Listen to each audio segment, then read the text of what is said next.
So hello guys, welcome back to my channel. Polytechnic सफ़र में आप लोगों का स्वागत है। तो आज मैं लेकर आया हूँ पॉलिटेक्निक एंट्रेंस एग्ज़ाम 2025 के लिए मोस्ट इम्पॉर्टेंट फिजिक्स का। तो ये मोस्ट इम्पॉर्टेंट क्वेश्चन क्यों है? क्योंकि मैंने भी 2023 में पॉलिटेक्निक का एग्ज़ाम दिया था, जिसमें मेरा रैंक 18 आया था और मैं यूपी पॉलिटेक्निक का सबसे नंबर 1 पॉलिटेक्निक GPL में पढ़ रहा हूँ, गवर्नमेंट पॉलिटेक्निक लखनऊ। अगर आप भी ऐसे टॉप के कॉलेज में पढ़ना चाहते हैं तो हमारे इस वीडियो को ज़रूर से ज़रूर देखिएगा। और मैंने बहुत सारे क्वेश्चन ऑलरेडी करा भी दिया हूं और ऑलरेडी मैंने बहुत सारे वीडियोस अपलोड भी कर दिए हूं। तो अगर उन वीडियोस को नहीं देखे हो तो जाकर देख लीजिए, नीचे डिस्क्रिप्शन बॉक्स में प्लेलिस्ट का लिंक दिया होगा। तो चलिए, आपका ज़्यादा समय नहीं बर्बाद करता हूं, मैं लेकर चलता हूं आपको क्वेश्चन नंबर फर्स्ट पर। तो आपके सामने आ चुका है क्वेश्चन नंबर फर्स्ट, और ये क्वेश्चन कह क्या रहा है? सिंपल क्वेश्चन है और इसे आप लोगों को लगाना है, ठीक है। ये क्वेश्चन कह रहा है कि किसी वस्तु पर गुरुत्वाकर्षण बल का माप क्या होता है। जो कोई वस्तु है उसके गुरुत्वाकर्षण बल का माप क्या होता है? तो गुरुत्वाकर्षण बल क्या होता है? F = ma होता है। क्या होता है?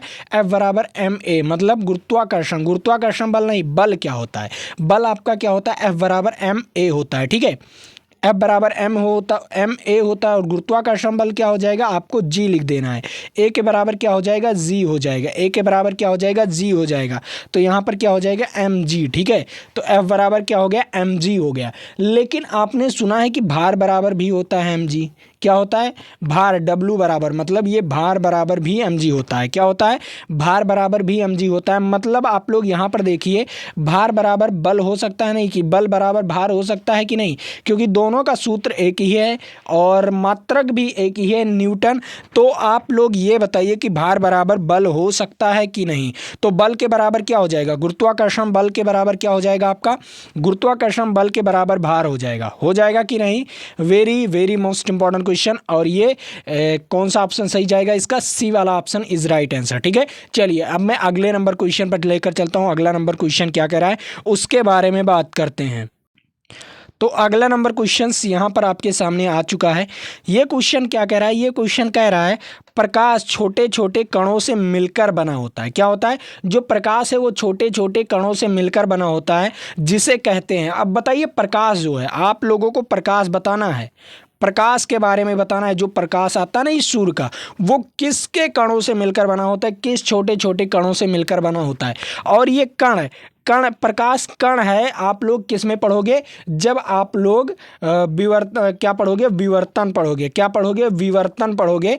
तब आप लोग प्रकाश एक कण है तब पढ़ोगे वहां पर, ठीक है, विवर्तन वाले पाठ में, ठीक है। प्रकाश का विवर्तन, ठीक है, प्रकाश के अपवर्तन परावर्तन में नहीं, प्रकाश के विवर्तन में जब पढ़ोगे तब आप लोग क्या पढ़ोगे?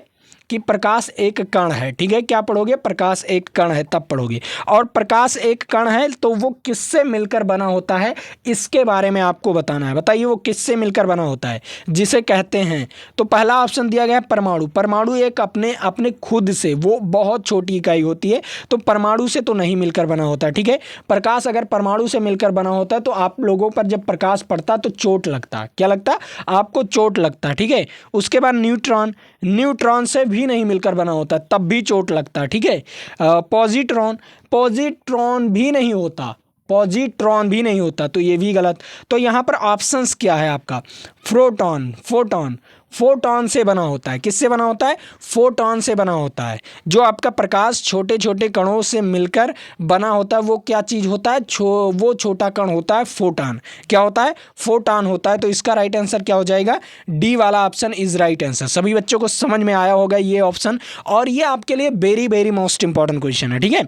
चलिए, अब मैं अगले नंबर क्वेश्चन पर चलता हूँ। अगला नंबर क्वेश्चन क्या कह रहा है? आपके सामने आ चुका है अगला नंबर क्वेश्चन, देख लीजिए। यहां पर यह क्वेश्चन क्या कह रहा है? प्रकाश की एक किरण परिवर्तित क्या होती है? प्रकाश की एक किरण परिवर्तित समतल सतह पर, ठीक है, समतल सतह पर सतह के साथ कितना कोण बनाती है?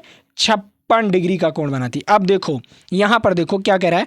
प्रकाश की किरण जो है, प्रकाश की एक किरण जो है, वो जो परिवर्तित समतल सतह के साथ, परिवर्ती क्या होती है? परिवर्तित समतल सतह के साथ, ठीक है, क्या बनाती है? 56 अंश का कोण बनाती है। मान लीजिए समतल क्या है? आपका सतह है। क्या है? समतल सतह है। अब वो कोई किरण है, ठीक है। क्या है? वो कोई किरण है। जो परावर्तित होती, मतलब यहाँ से आपतित हुई, आपतित होकर यहाँ से परावर्तित हुई, ठीक है। तो किसके साथ बनाती है कोण? वो 56 डिग्री का कोण बनाती है। कितने डिग्री का कोण बनाती है? 56 डिग्री का कोण बनाती है, कोण पर आपतित होती है, ठीक है। कोई है किरण जो 56 डिग्री के कोण पर आपतित होती है, ये 56 डिग्री हो गया, ठीक है। आपतित किरण जो है, मतलब ये जो आने वाली किरण है, जो आने वाली किरण है और जाने वाली किरण। अब जो आने वाली किरण है वो कितने समतल दर्पण से कितने से बनाती है? 56 डिग्री का कोण बनाती है। अब देखो, आपने तो सुना ही है यहाँ पर ये क्या होता है आपका आई, क्या होता है ये आपका आई होता है और ये आपका आर होता है, ठीक है। और दोनों बराबर होता है, ठीक है। क्या होता है? प्रकाश के परावर्तन के नियम में तो दोनों बराबर ही आपने सुना है, ठीक है। क्या सुने हो? दोनों बराबर होता है। अब देखो यहाँ पर ये अगर 56 है, ठीक है, ये अगर 56 है और ये टोटल क्या होता है? 90 डिग्री होता है। तो यहाँ पर देखो आई प्लस 56 बराबर 90 अंश, ठीक है। तो आई बराबर कितना हो जाएगा? 90 माइनस 56 हो जाएगा। तो कितना बचेगा? 90 माइनस 56 आपका 34 बचेगा। बचेगा कि नहीं? 34 बचेगा। अब ये 34 आई का मान आया है। क्या आया है? ये आई बराबर 34 आया है। कितने बराबर? आई बराबर 34 आया है। लेकिन आपको बताना क्या है? परावर्तन किरण बताना है। क्या बताना है? परावर्तन किरण आर का मान बताना है। किसका मान बताना है? आर का मान बताना है। तो बताओ, आपने तो पढ़ा ही है कि आई बराबर आर होता है, आई बराबर आर होता है, ये चीज़ें तो आपको पता है ना। आपने जब नियम सुने होंगे, जो परावर्तन का 2 नियम होता है कि पहला नियम होता है कि जो आपतित किरण और परावर्तित किरण अभिलंब दोनों क्या, तीनों क्या होते हैं? एक ही तल पर होते हैं, ठीक है, परावर्तन के नियम में। और दूसरा नियम क्या सुने होंगे? दूसरा नियम सुने होंगे आपतित कोण। क्या होता है? आपतित कोण और परावर्तित कोण बराबर होता है। क्या होता है? आपतित कोण और परावर्तित कोण जो होता है वो दोनों आपस में बराबर होता है। ये चीज़ें तो आपने सुना होगा। तो आई बराबर, अगर मान लीजिए आई बराबर क्या है? 34 है, तो आई बराबर क्या होता है? आर होता है। तो आई के स्थान पर 34 रख दिया तो आर का मान क्या आया? 34 आया, ठीक है। क्या आया? 34 आया। तो इसका राइट आंसर क्या हो जाएगा? 34 हो जाएगा। ए इज राइट आंसर, ठीक है। समझ में आया क्वेश्चन? बेहतरीन ढंग से ये क्वेश्चन समझ में आया होगा। चलिए मैं अगले नंबर क्वेश्चन पर चलता हूं। अगला नंबर क्वेश्चन क्या कह रहा है उसके बारे में बात करते हैं। चलिए अब अगले नंबर क्वेश्चन पर चलते हैं। आपके सामने आ चुका है अगला नंबर क्वेश्चन। अगला नंबर क्वेश्चन क्या कह रहा है? यहाँ पर देखिए, ये क्वेश्चन क्या कह रहा है? देखो, यहाँ पर कह रहा है कि प्रकाश की एक किरण, ठीक है, क्या है? प्रकाश की एक किरण एक आप जो अवतल दर्पण, क्या है? अवतल दर्पण, ठीक है। अवतल दर्पण पर इसकी क्या है? मुख्य अक्ष से, क्या है? मुख्य अक्ष से समांतर आपतित होती है। तो जो परावर्तन के पश्चात यह क्या होगा? तो पहला नंबर आपको क्या बताना है? अवतल दर्पण बनाना है। क्या बनाना है? अवतल दर्पण बनाना है। कुछ इस टाइप का अवतल दर्पण होगा, ठीक है, कुछ इस टाइप का, ठीक है। अवतल दर्पण हो गया। अब यहाँ से क्या होती है? प्रकाश की जो है समांतर प्रकाश किरणें, समांतर प्रकाश किरणें ऐसे चली जाती हैं, ठीक है। ये समांतर प्रकाश किरणें हैं। आप देखो, समांतर प्रकाश किरणें क्या होंगी? ये यहाँ से विक्षेप हो जाएंगी। क्या हो जाएंगी? यहाँ से परावर्तित हो जाएंगी। परावर्तित हो जाएंगी तो आभासी लाइन एक बनाएंगी, ठीक है। यहाँ पर क्या बनाएंगी? एक आभासी लाइन बनाएंगी यहाँ पर। तो यहाँ जो मिलेगा ये फोकस दूरी होगा। क्या होगा? ये फोकस दूरी होगा EF।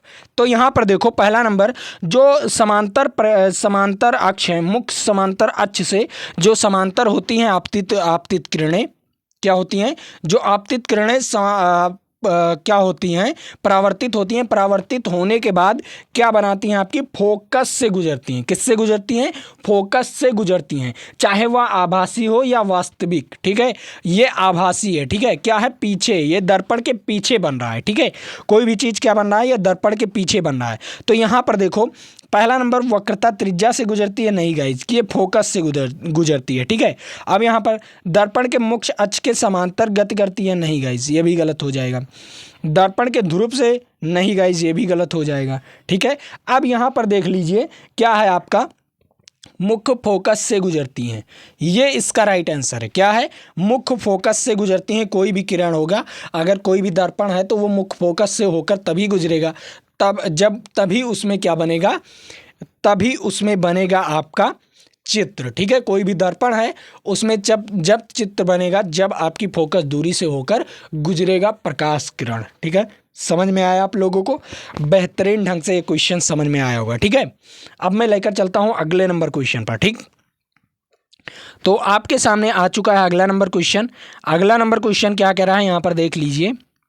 यहां पर क्या कह रहा है, ओवरहेड, कोई भी ओवरहेड प्रोजेक्ट, मान लीजिए कोई भी ओवरहेड प्रोजेक्ट है, मतलब उसका क्या है, उसका हेड बहुत बड़ा है। ठीक है, ओवर है, बहुत बड़ा है।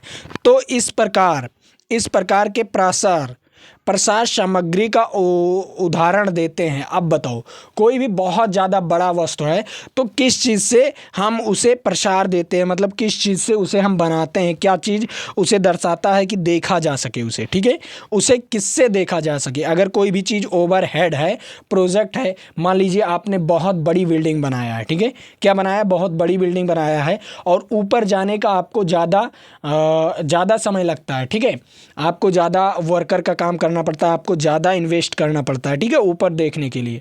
लेकिन अगर उसे दूरबीन से देखा जाए, क्या हो जाए, दूरबीन। ठीक है, तो वो कौन सा दूरबीन होता है, वो प्रक्षेपाती दूरबीन होता है। क्या होता है, वो प्रक्षेपाती दृश्य होता है। क्या होता है, वो प्रक्षेपाती दृश्य होता है। तो यहाँ पर इसका राइट आंसर क्या हो जाएगा, इसका राइट आंसर ए वाला ऑप्शन हो जाएगा। ठीक है, समझ में आया क्वेश्चन? बेहतरीन ढंग से समझ में आया होगा, क्योंकि ये एएलपी में पूछा गया है, असिस्टेंट लोको पायलट। ठीक है, अब सोच लो इस क्वेश्चंस का क्या महत्व है। आपके असिस्टेंट लोको पायलट से उठाकर पॉलिटेक्निक में दे देते हैं। ठीक है, वो क्वेश्चन देखते हैं और पेपर उठाकर दे देते हैं। ठीक है, वहाँ से कुछ क्वेश्चन उठाएंगे, इसमें दे देंगे। ठीक है, तो देख लो असिस्टेंट लोको पायलट में एक क्वेश्चन पूछा गया था, वेरी वेरी इंपॉर्टेंट है। ठीक है, अब चलिए अगले नंबर क्वेश्चन पर चलते हैं। अगला नंबर क्वेश्चन क्या कह रहा है, यहाँ पर आपके सामने आ चुका है अगला नंबर क्वेश्चन। देख लो, ये क्वेश्चन लगाने से पहले, बताने से पहले हम आपको बता दें कि पीडीएफ आपको कहाँ पर मिलेगा। पीडीएफ हमारे टेलीग्राम चैनल पर मिलेगा, नीचे डिस्क्रिप्शन बॉक्स में लिंक दिया होगा, वहाँ से जाकर ज्वाइन कर सकते हो। और हाँ, टेस्ट भी बिल्कुल फ्री ऑफ कॉस्ट है, तो वहाँ पर टेस्ट भी दे सकते हो। और मैंने एक लक्ष्य बैच लॉन्च किया था, जिसमें मैंने कुछ वीडियोज़ तो आपको फ्री में दे दिया हूँ लक्ष्य बैच का। ठीक है, बिल्कुल फ्री में दे दिया हूँ। तो जो बच्चे नहीं देखे हो तो जाइए आप लोग उन वीडियोस को देखिए। लगभग 70 से 80 वीडियो मैंने फ्री में दे दिया हूँ। ठीक है, कितने वीडियो, 70 वीडियो मैंने फ्री में दे दिया हूँ। और अगर जिन बच्चों को इसका 150 वीडियो लेना है, ठीक है, 150 वीडियो और मोस्ट इंपॉर्टेंट वीडियो, ठीक है, जो आपके एग्जाम में वही क्वेश्चन आएंगे, ठीक है, तो उन्हें 29 रुपये में खरीदना पड़ेगा, हमारा ज्वाइन करना पड़ेगा। ठीक है, इसी चैनल पर ज्वाइन का बटन होगा, हमारे सब्सक्राइबर्स के बगल में ज्वाइन का बटन होगा, वहाँ पर क्लिक करेंगे तो 29 रुपये में ऑफ़र है, वरना ये हो जाएगा आपका 129। ठीक है, कितना हो जाएगा, 129। तो आप लोग जाइए 29 रुपये में आसानी से जाइए खरीद लीजिए, आपको ज़्यादा ऑफर दिया गया है। ठीक है, तो जाइए वहाँ पर ज्वाइन बटन करिए और आप लोग खरीद सकते हैं। ठीक है, बैच हमारा। चलिए अब मैं आप लोगों को इस क्वेश्चंस का बारे में बताता हूँ। यहाँ पर देख लो, पूर्ण आंतरिक परावर्तन की स्थिति में प्रकाश का परावर्तन होता है। अब बताइए, पूर्ण आंतरिक परावर्तन, मान लीजिए कोई भी प्रकाश है जो एक सघन माध्यम से विरल माध्यम में जाती है, विरल माध्यम से सघन माध्यम में, तो यहाँ से आपतित होती है। तो जब पूर्ण होगा, ठीक है, क्या होगा, पूर्ण परावर्तन होगा। पूर्ण परावर्तन का मतलब क्या होगा, आपका कुछ समय ऐसे जाएगा, यहाँ से मान लीजिए ये कोई अभिलंब है, ठीक है, ये कोई अभिलंब है और यहाँ से ऐसे होकर जाएगा और फिर ये सोज हो जाएगा, एकदम सीधा हो जाएगा। ठीक है, क्या हो जाएगा, एकदम ये 90 डिग्री पर हो जाएगा। ठीक है, क्या हो जाएगा, ये 90 डिग्री पर हो जाएगा, ये कुछ कोण पर जाएगा।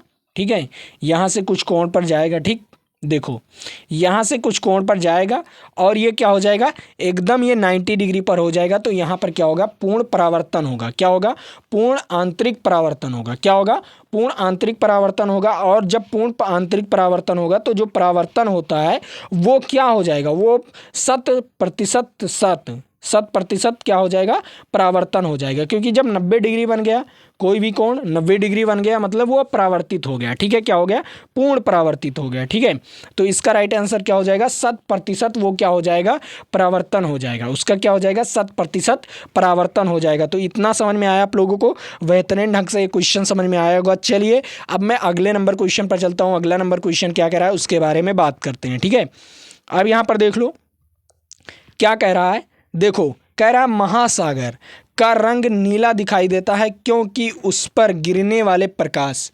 अब देखो नीला क्यों दिखाई देता है। पहला नंबर, जब आप लोग अल्ट्रावायलेट किरणें जब वहाँ से आती हैं, प्रकाश की किरणें जो आती हैं ना, वेग्योर क्या होता है, वेग्योर होता है, ठीक है।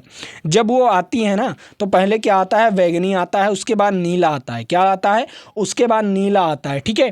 क्या आएगा उसके बाद, उसके बाद ब्लू वाला आता है, ठीक है, ब्लू वाला आता है, ठीक है। और जब ब्लू वाला आता है और लास्ट में क्या आता है, रेड वाला। क्या आता है, लास्ट में रेड वाला आता है। तो बताइए सबसे पहले तो ब्लू वाला आएगा, जब यहाँ से बैगनी वाला आएगा तो वो तो पूरा विक्षेप हो जाएगा, तो आपको दिखेगा नहीं ना।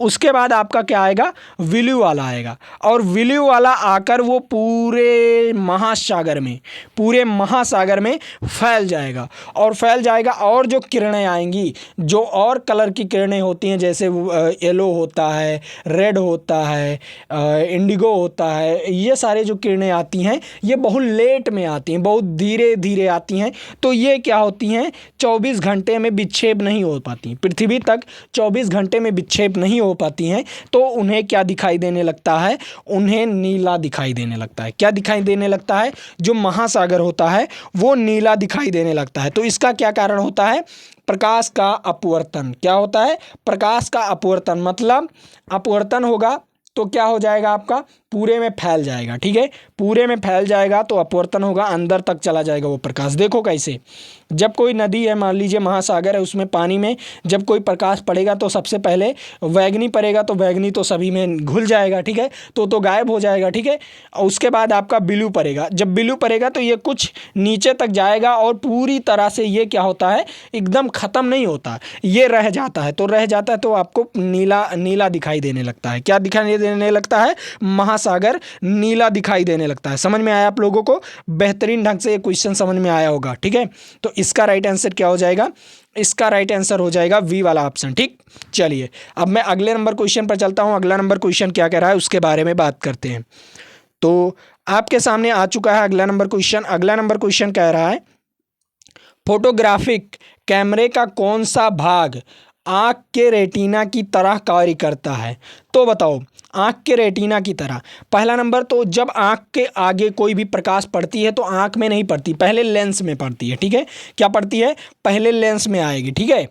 क्या आएगी, पहले लेंस में आएगी, उसके बाद पीछे, लेंस के पीछे क्या है, आपका रेटिना है। आपके आंखों में लेंस के पीछे क्या है, रेटिना है, जहां पर प्रतिबिंब बनता है। कहाँ पर, जहां पर प्रतिबिंब बनता है, ठीक है। तो रेटिना पर प्रतिबिंब बनता है, ठीक है, आपके आंखों में रेटिना पर प्रतिबिंब बनता है। लेकिन फोटोग्राफ में कहाँ पर बनता है, फोटोग्राफ में लेंस से आने वाली प्रकाश जो होती है वो फिल्म पर पड़ती है। किस पर पड़ती है, फिल्म पर पड़ती है, तो वहाँ पर आपका बनेगा, ठीक है। कहाँ पर बनेगा, फिल्म, एक आपका फिल्म होती है, वहाँ पर आपका वो बन जाता है फोटो, ठीक है। क्या हो जाता है, फोटो बन जाता है। तो वहाँ पर क्या होती है आपकी, ये राइट आंसर हो जाएगी। रेटिना की तरह कार्य करने वाला क्या होता है, रेटिना की तरह कार्य करने वाला फिल्म होती है, ठीक है। तो ये रेटिना के बराबर कार्य करता है, ठीक है। समझ में आया आप लोगों को बेहतरीन ढंग से। इसका राइट आंसर क्या हो जाएगा, डी वाला ऑप्शन इज राइट आंसर, ठीक है। अब चलिए अगले नंबर क्वेश्चन पर चलता हूं। अगला नंबर क्वेश्चन क्या कह रहा है उसके बारे में बात करते हैं। तो अगला नंबर क्वेश्चन आपके सामने आ चुका है। अब यहां पर 8वां नंबर क्वेश्चन क्या कह रहा है, देख लो। 8वां नंबर क्वेश्चन कह रहा है, श्वेत प्रकाश जब प्रिज्म से होकर गुजरता है, क्या करता है, श्वेत प्रकाश जब प्रिज्म से होकर गुजरता है तो जो वर्ण सबसे अधिक विचलित होती है, जो वर्ण सबसे अधिक विचलित होती है वह कौन सी होती है। तो पहला नंबर आपको मैंने बताया था, जो वैगनी होता है, ठीक है, जो वैगनी होता है वो सबसे अधिक विचलित होती है। उसके बाद ब्लू होता है, ठीक है, उसके बाद क्या होता है, ब्लू होता है। तो वैगनी सबसे ज़्यादा, और सबसे कम कौन, वैगनी सबसे ज़्यादा होती है, ठीक है, सबसे ज़्यादा वैगनी होती है, ठीक है। वैगनी सबसे ज़्यादा विचलित होती है, सबसे ज़्यादा, ठीक है। सबसे कम कौन, लाल होता है, सबसे कम, ठीक है, सबसे कम लाल, ठीक है। ये चीज़ें आपको समझ में आया बेहतरीन ढंग से। Very very most important question, ठीक है। तो इस क्वेश्चंस को आप लोग नोट कर लीजिए अपने कॉपी में, ठीक। चलिए अगले नंबर क्वेश्चन पर चलता हूँ। अगला नंबर क्वेश्चन क्या कह रहा है, यहाँ पर 9वां नंबर क्वेश्चन देखिए। 9वां नंबर क्वेश्चन कह रहा है, निम्नलिखित में से प्रकाश की कौन सी विशेषता,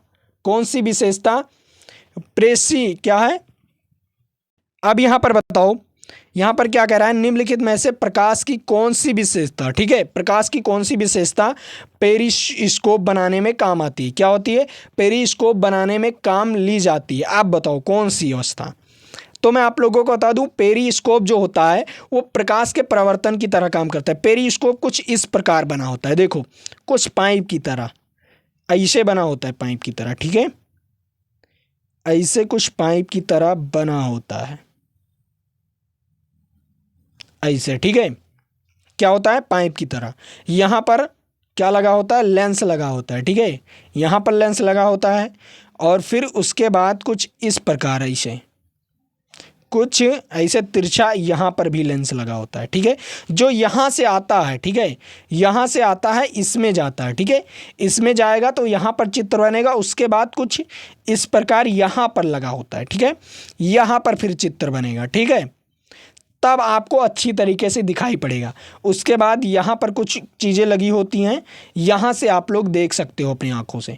तो यहाँ पर किस चीज़ का, प्रवर्तन के कारण ही होता है, क्या होता है, परावर्तन के कारण, पूर्ण परावर्तन के कारण ही क्या होता है, वहाँ पर पेरिस्कोप बनाया जाता है, ठीक है, पेरिस्कोप बनाया जाता है, क्योंकि यहाँ पर देखिए पूर्ण परावर्तन हो रहा है, ठीक है, क्या हो रहा है यहाँ पर देखिए पूर्ण परावर्तन, यहाँ पर भी परावर्तन होगा तभी तो प्रकाश जाएगा इस प्रकार, तो आपके आंखों पर भी जाएगा, फिर आपके आंखों पर जाएगा, मतलब पूर्ण परावर्तन होता है, ठीक है, यहाँ पर क्या होता है, परावर्तन के नियम पर ही कार्य करता है आपका पेरिस्कोप, ठीक है, समझ में आया, क्वेश्चन बेहतरीन ढंग से काम आया होगा, ठीक है। चलिए अब मैं अगले नंबर क्वेश्चन पर चलता हूँ।